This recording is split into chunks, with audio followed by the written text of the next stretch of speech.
Walter Devereux proved making a dream come true can change the world, or at least make Glenwood Springs the resort it is today. Born in 1853 in Deposit, New York, Walter married Mary Gregory in 1880 and headed west after earning a master's degree from Princeton.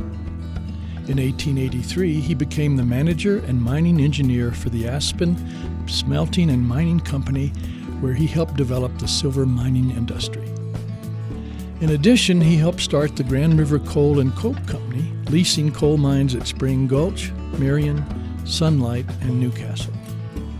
In 1885, these enterprises, along with financial backing from Eastern U.S. capital and wealthy Englishmen, helped Walter's dream of making the newly incorporated town of Glenwood Springs an international resort.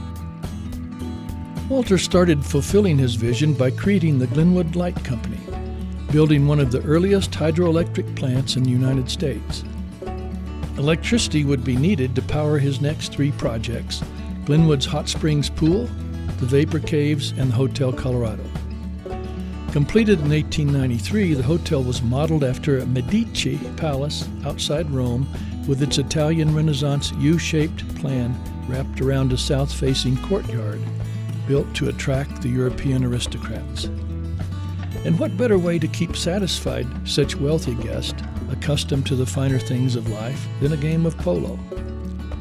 Walter converted 10 acres he owned along the Roaring Fork River into a polo field, clubhouse, and golf course, where Glenwood High School and homes along Polo Drive are today. Devereux's Polo Club's successes resulted in a beautiful silver punch bowl trophy that is on exhibit at the Glenwood Springs Frontier Museum. Walter purchased the Perry Place, later known as the Wolfson Ranch, just below the confluence of the Roaring Fork and Colorado rivers on the west bank across from present-day Iron Mountain Hot Springs. Named Cedar Banks, Walter's wife Mary, when not being the unofficial hostess of the Hotel Colorado, entertained large Sunday afternoon lawn parties there.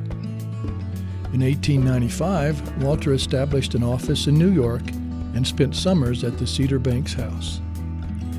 In 1905, at the age of 52, stress from all of his many activities and responsibilities caused a stroke. After such an eventful life, Walter died in 1934 at his own son's Williams house in San Mateo, California. Thanks to Walter Devereux's dream come true, today guests from all over the world come to Glenwood Springs, stay at the Hotel Colorado, sweat away ailments at the Yampa Spa and Hot Springs, and explore the fairy caves at Glenwood Adventure Park. This is Bill Kite of the Glenwood Springs Historical Society and Frontier Museum bringing you Living History.